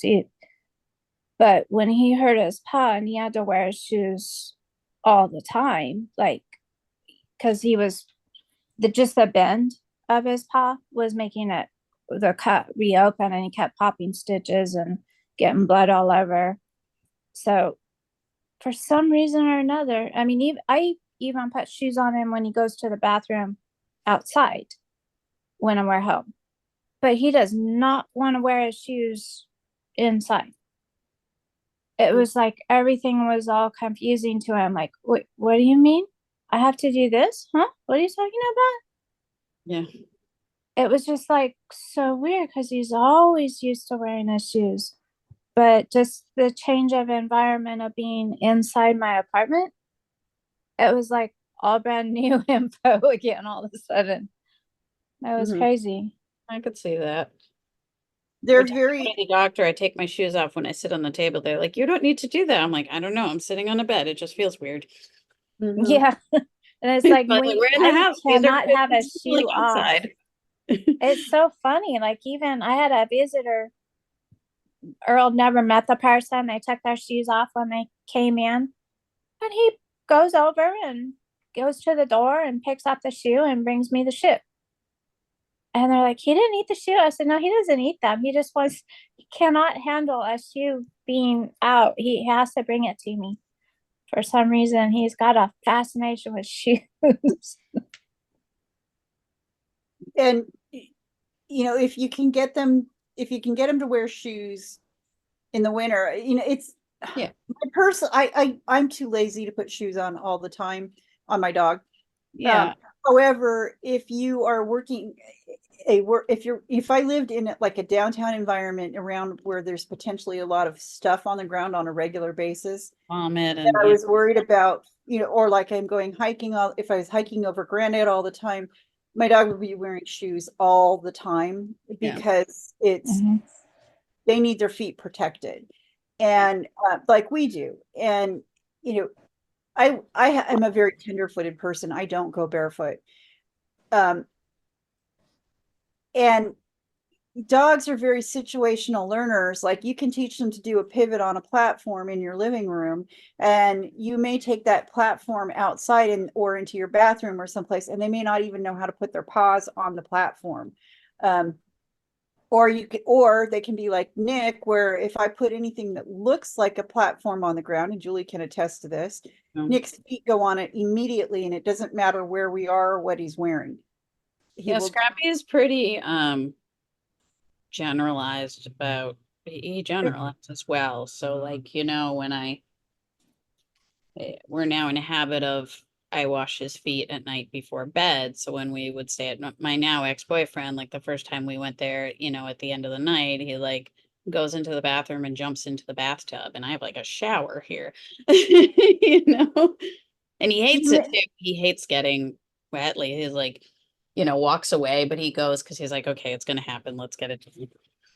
Yeah, and it's just as you add things like if Yeah. adding a vest when they're young is really important to a service dog, because if you're going to label your dog at all, they need to learn how to work with the vest on. And I want my dogs not to think about whether they're vested or not vested. That shouldn't be an issue, or whether they're behaving or not. It should be based on, oh, I'm in Julie's backyard, I can run around with Earl, or I'm in the mall and I need to behave. And so that should not be dependent on, in my opinion, it should not be dependent on whether Yeah. they're wearing something or not. And then Nick wears a lot of clothes. He's, you know, like Earl, he's got a cooling vest. He's got a service dog harness. Actually, he's got a couple different mobility harnesses. He's got multiple vests because somehow I keep collecting vests. And he's got shoes, and he's got headgear. He's got hats. He had boots, but I got rid of his boot. He had like little cowboy boots. Yeah, the town I live in is kind of cowboy central. We have a big rodeo every year. The new Beyonce country song mentions the Clovis rodeo in it, and it's my Clovis. But so it's like a big cowboy culture. It's kind of like Clovis, you know, every town has its little thing. Boston has baked beans, we have cowboys. So he had like cowboy hat and boots to wear, and to dress up to go to Old Town Clovis functions. And so I got him used to wearing all that stuff and generally behaving in all of that stuff, with the exception of the fold back down with shoes. So it's just important that when you do introduce something new, like if you introduce a cooling vest, that you teach them, unless they're used to switching all kinds of things like sweaters and jackets, and like Earl and Nick tend to dress up in the winter in sweaters and jackets and vests and things. in addition to their service dog clothes to keep them warm. And so it's important that they can wear all of those things, and they have to learn all their behaviors and all of those things. So if you have things you're using for some sort of protection, like if you're using shoes, they need to learn, like Nick couldn't retrieve for a long time with his shoes on. They need to learn how to do that. They need to learn how to retrieve with their glasses on. Yeah. So anything you do that and you also need to understand, you also need to keep in mind that if your dog, like if your dog's wearing stuff that they normally wear to keep them cool, and they stop doing what they normally would do with that's a cue that there's an issue with, potentially with the heat going on. Something is not right for your dog, and it's something to be aware of so that you can make a choice appropriate for your dog. I got, since it's getting so hot, I put the leash wrap over Earl's harness. Mm-hmm. So I don't know if you can see it. Can you? Yep. Yeah. So it fit just perfect. And so now he doesn't, have to be vested. Well, not that he has to be, but I prefer him to be vested. So, because I don't like people coming up to me asking questions. But that worked good. And I'm just reconditioning him here at home to how to work, do his stuff with it, get him acclimated to it, because it feels different, smells different. You can get little hang tag things from Boldly Designed. I got a hang tag to put on his cooling vest. You can get hang tags. Because that I couldn't get to, because when we go out, he's gonna have to be wearing his cooling vest. Yeah, and so like this one has a little hook here. I'm not sure what it's for. And you can put a tag there, or you can put it on their collar or on a leash wrap so that they can stay cooler. Personally, I kind of like the idea of putting service dog on this. I haven't decided if I'm going to do it yet or not. I need to talk to somebody I know that and so there's things you can do if you need to label your dog. We didn't talk about this earlier, but if you want to, or you feel the need to label your dog, there's things you can do that are cooler. Like one of the things, both Nick and Earl have a satin poodle collar that says service dog on it. It's a lot cooler to wear that than it is to wear a full-on mobility harness or vest. It's also something we can get wet. So thinking about things like that, if you want to label your dog, but you don't necessarily want your dog.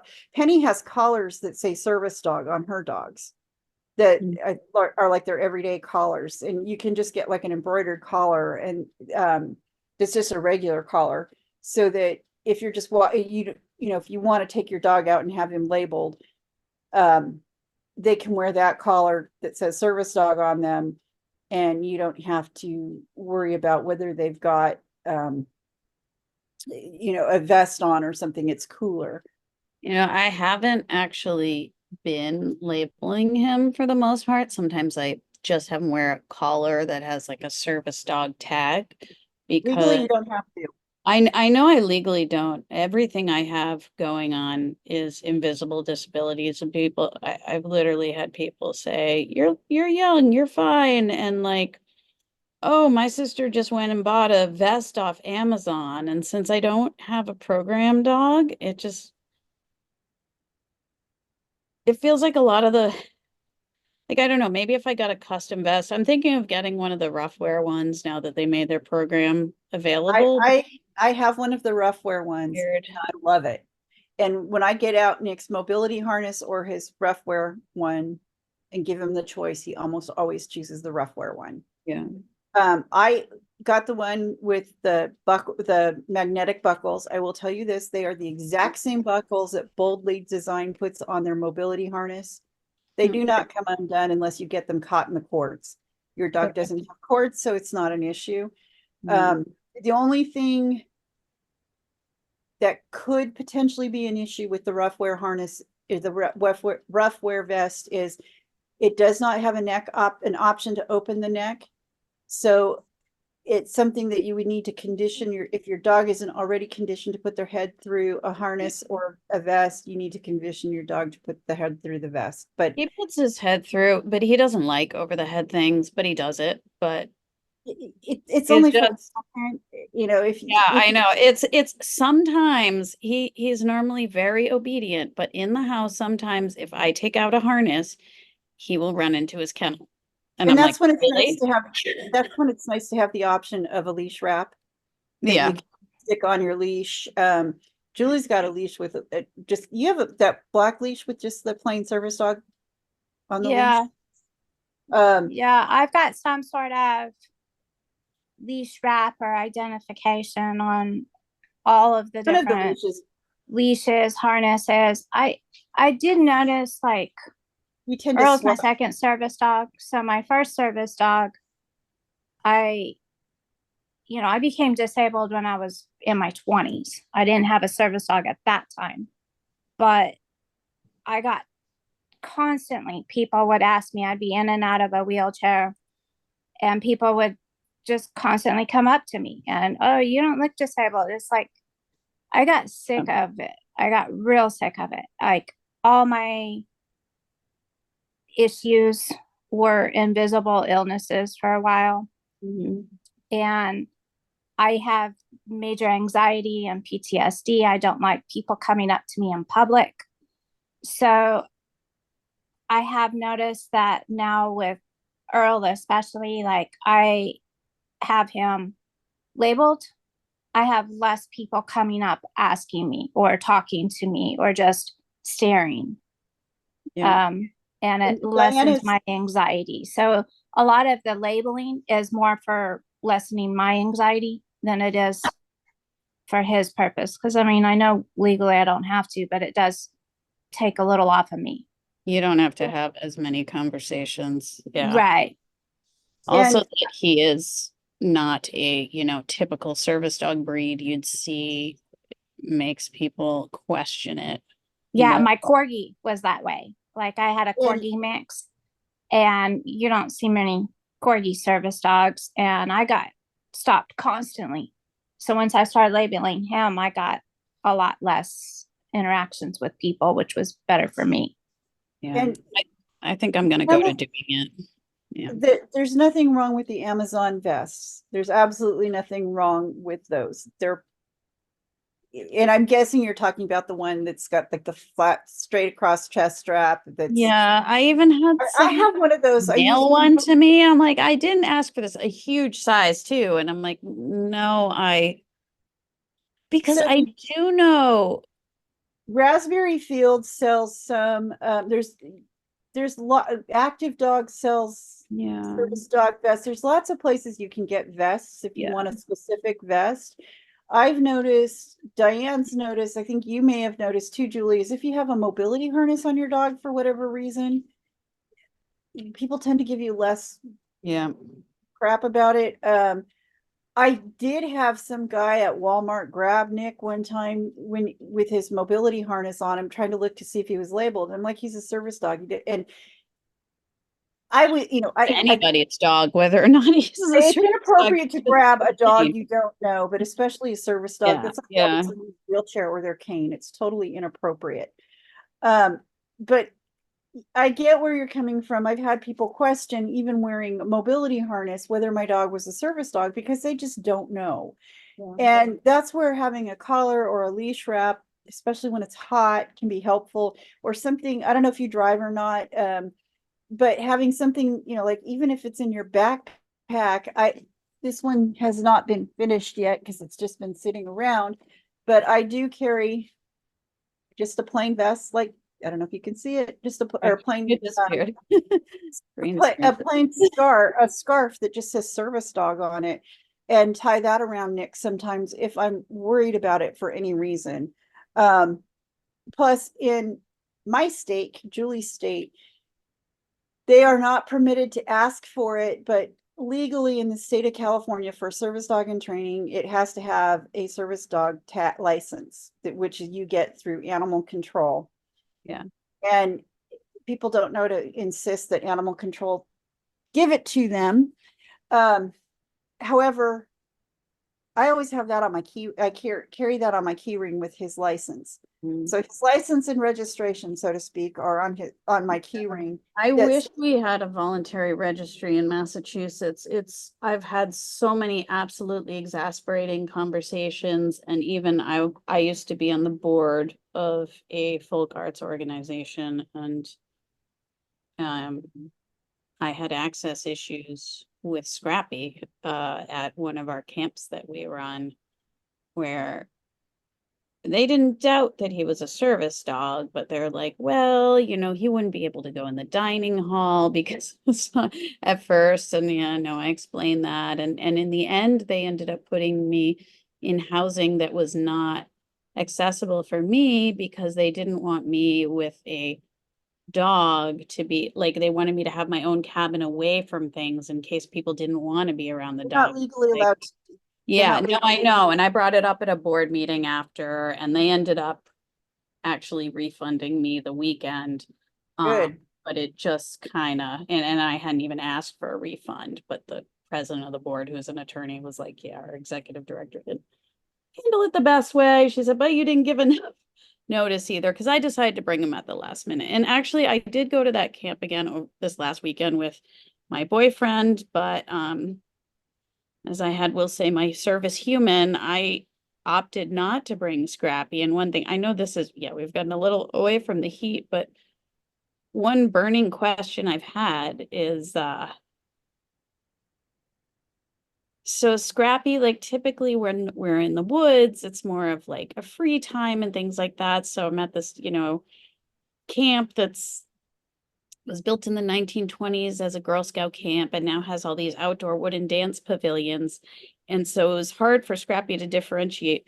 We're in the woods, but you're working now and you have to be calm while I dance for a little bit. I can't dance that much. I have This is Yeah. where I like them to have a nice settle.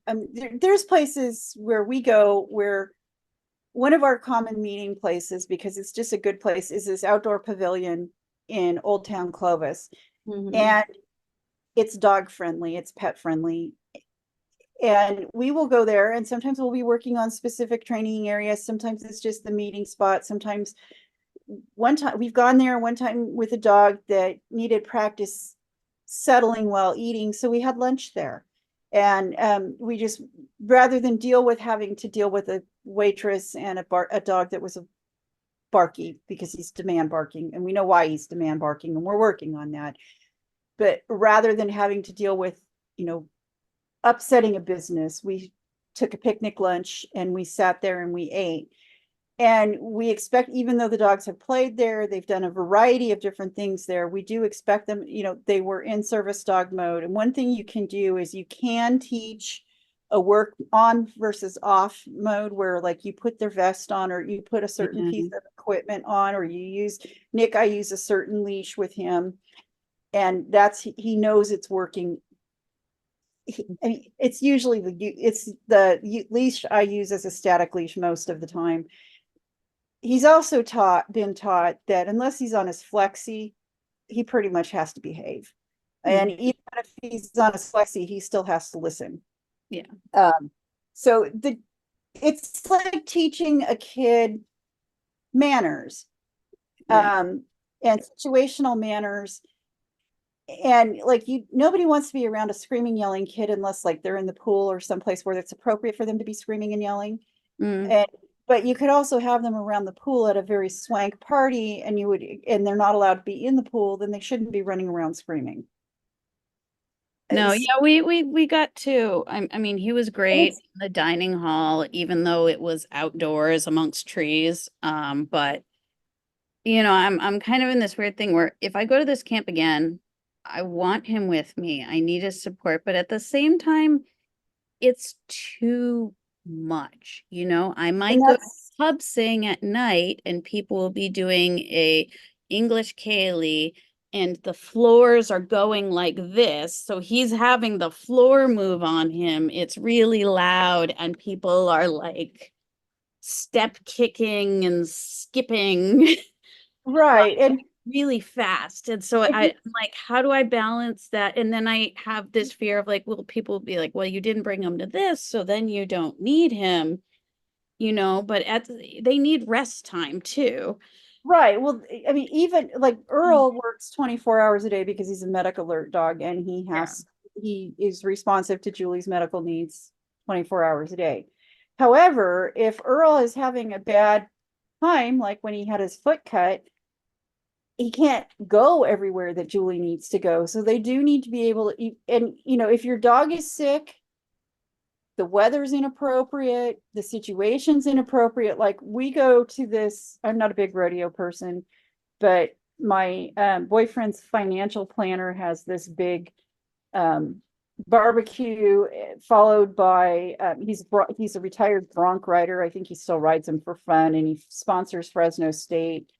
So he has a bunch of broncs up there, and then he's got his kids ride for a trick riding team. So he has a trick riding team there. Well, it is not a good environment. Nick has a very high prey drive and chase is his thing. He does not do well with the horses bucking or the horses running around the ring with riders dangling off of them. That is too much for him. And so we took him once. He's not ever going again, even though he did great the rest of the time. The horse part of it is too much. I don't really care for the horse part of it. I mean, I grew up with horses. I just don't care for the bucking and the trick riding. That's just my thing. My boyfriend wants to see it, so I'm stuck there being a good supportive girlfriend. But I don't think I think I will not take Nick again, and I will just leave him home. He's got a crate. If somebody says anything to me about, well, why don't you have Nick with you? I mean, I have it's like, well, he needed a day off. That's always a great excuse because they can't, people understand a day off. And, there's times I have gone over to the doctor's appointment without taking him. And every time I go someplace and I don't take him, I get, well, where's Nick? And that's okay. And, they need to be able to be left alone because there might be a time where they can't do something or you can't take them for whatever reason. Like I personally would never take a dog to a hospital stay because I have nurses and nurse assistants. To him. Yeah.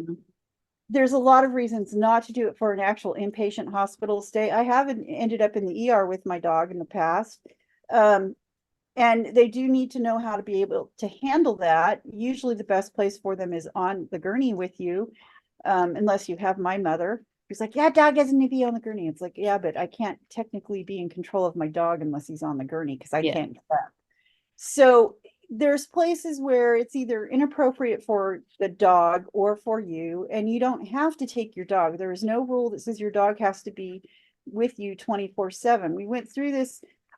Before my injury, I was involved in cycling, and I was involved in, I rode a tandem with a guy that was blind. And so we were involved in racing, and we were involved with some community support stuff. And this group of tandem people we were involved with wanted to do a ride with people with the tandem.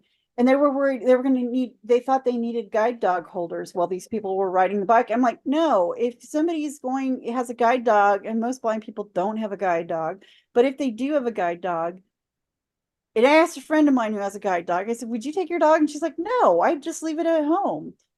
Because there's situations like if I was going to go for a bike ride, which I do occasionally, I don't take my dog.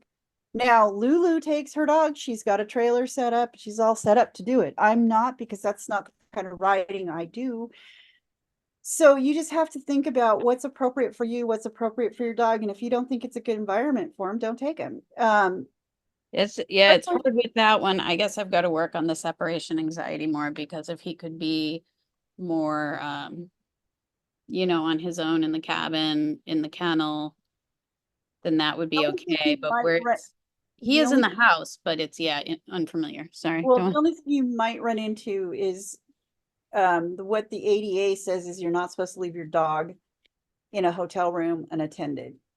Right. That camp, the executive director gave me the okay, because if you got the okay to do that, I would take a crate with you and just make sure he's very comfortable in his crate. Make sure that the crate that you're going to take, and take that crate. Like Nick, I can put in just about any crate and he will be calm and relaxed because he's been hyper crate trained, because that's just something I do. I want them calm and relaxed in the crate, if nowhere else. And so like if we go to a dog show and he gets very stressed at dog shows, I have a tendency to stick him in the crate at the dog show in the back of the truck with the windows rolled up if it's cool enough, with the fan going on, blowing on him. And he's much calmer because it drowns out the sound of the other dogs. And so if you have something that you can set him up, and then if possible, I throw something for him to chew in there. I was puppy sitting last week and the puppy would cry every time I left her in the crate. So I did some, check-in crate training. And when I did have to go out, I made her, she was very food motivated, so it was really easy. I made her a frozen topple, and I gave her the topple and she'd just lick the topple and she would, until she was calm, and I'd come back and everything was fine. Oh yeah, Scrappy is like, you're gone. I'm going on a hunger strike. Unless Yeah. if I left like chicken and rice or something, he would do that. But if he has like kibble or a Kong filled with wet food or even peanut butter, he's like, yeah, he eats when he's hungry. Yeah, that Nick is real food fussy, but when he was the puppy, what I did was every time he went in the crate for naps, and he got frequent naps because he would get overstimulated too easily. And I would always take a Kong, and I was real lazy about this. I would take a Kong and I'd fill it with kibble and run water through it and freeze it. And that was what he went to bed with every time he took a nap or went to bed at night. And every time he went back, the Kong would be empty. So he just got in the habit of, okay, this is when I'm getting my meal. This is where I'm getting my meal. And I still feed him in his crate just about every night, because otherwise his big sister will eat his food. So if you can do that, builds up a really strong positive association with the crate. And then if you're worried about separation anxiety, leave them in the crate. You walk out of the room, you go back, you give them a treat, and you repeat this, and you make sure they take that they want the treat. And that really changes the attitude.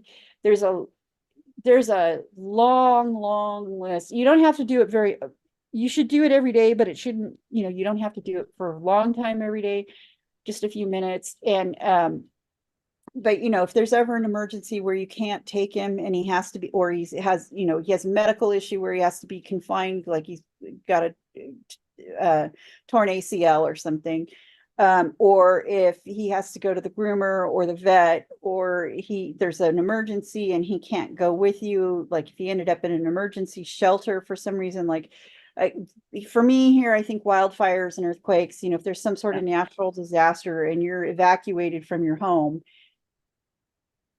even with the service dog, they should be able to go with you everywhere. But like if you're stuck in the hospital and he's stuck in there's situations that can come up where it's just better that if they're conditioned to a crate, they're comfortable in the crate.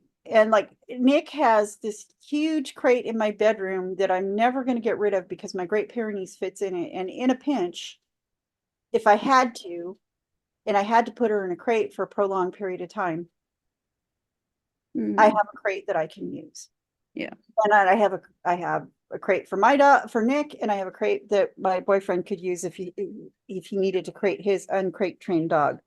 No, he likes his, probably, he's not in the crate right now, but he was terrified of the crate when I got him, but I did do crate training. Yeah, it's just a good thing to keep up with, because it's just, it's the energy thing and the executive functioning. And like right now, I mean, I've had CFS for a long time, but the last 3 years it's been like really bad, where I get severe exercise intolerance and preload failure, and I should be an ambulatory wheelchair user, but I'm like, it's a really emotionally navigate that. But yeah, it's like, well, if I have to go do this thing where I'm expending energy, I should bring him too, because he needs enrichment too, and I don't have the enrichment to like go out separately. I don't have the energy. him doing his job is not necessarily enrichment. I mean, ideally he's getting something out of it. Otherwise he's not going to want to do it. But if you have, if you have the option of having a service human with you, sometimes if it's not an environment that's dog friendly, you should not, or I don't want to say dog friendly. If it's not an environment that's okay for your dog or neutral for your dog at minimum, don't feel bad about leaving. If it's not a good fit for your dog, don't feel bad about leaving them, because you're not going to take your dog on a roller coaster. We But you realized still might it want was more stressful to us to have him than not to have him at the camp, because yeah, I didn't realize how bad it was in the dance floor pavilion. It's contra dance that happens, and there's a lot of stamping. And I went and I was like rolling on tennis balls, and the floor was just doing this, and I'm like, oh my God, no wonder he can't settle. so don't ever feel bad if you make the choice, leave your dog out of all or part of something. Like, I want to go, there's this place I want to go kayaking on. It's a slough off of Monterey Bay, and it's what a lot of the exhibits at Monterey Bay Aquarium are based off of. There's sea otters out there, there's sharks out there, there's all kinds of stuff. It's a shark nursery. Cool. When we go do this, I'm not going to say if, it's when, because it's not that far. It's only about 3 hours from here. When we go do this, Nick is not going on the kayak, even though he goes on the kayak other places. He is not going on the kayak on that, because if we have to be in the bay at all, there's great whites and killer whales in the bay. And then there's a shark nursery, and I don't want him interacting. If a sea otter decides it's too friendly and gets on my kayak, I don't want my dog on the kayak with the sea otter. So, You might there's not even have as much of a nature experience either if they're freaked out by the dog. Exactly. And so it's just not, even though technically that's actually technically one of the places they could tell you can't take your service dog. Right. But like when we go to the zoo, we don't go to the tigers because I've been stalked. My other dog was stalked by a tiger. We went by the cheetah, and I was trying to get Julie and Earl away from the cheetah, and the cheetah pounced at the glass window at Julie and Earl. So that's why they don't want you by the big cats with your service dog. That makes sense. It's less of an issue in an aquarium. I don't know how much this fish and the marine mammals can see through the glass at the aquarium, but they do know there's a glass barrier there. So it's a little bit different. But anyways, I need to get going because I have to get a dog out. But thank you for coming to chatting. I'm sorry I've missed the majority of them. I came to like part of one or two. And I'm glad that the Facebook message was sent out, because I just keep forgetting about things. There's also various places on my YouTube channel and Penny's YouTube channel where we do have previous service dog handler chats posted. Yeah. So just ask and we can give you some links for those. Yeah, I'd like to do one of the groups at one point if there's a remote group, because I have a hard time with executive functioning and structuring stuff. Yeah, there's lots of classes and stuff that we do. So just keep an eye on the group, and welcome, and thank you for coming. Oh, thanks, Cindy. All right, talk to you later. Bye-bye.